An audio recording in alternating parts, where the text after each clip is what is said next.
Hello friends, কালকে কি ছিল জানো? কাল ছিল সানডে।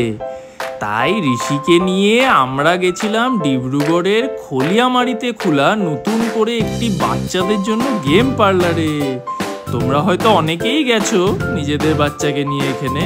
আমরা ফার্স্ট কালকেই গেছি, তারই কিছু মুহূর্ত তোমাদের সাথে শেয়ার করছি।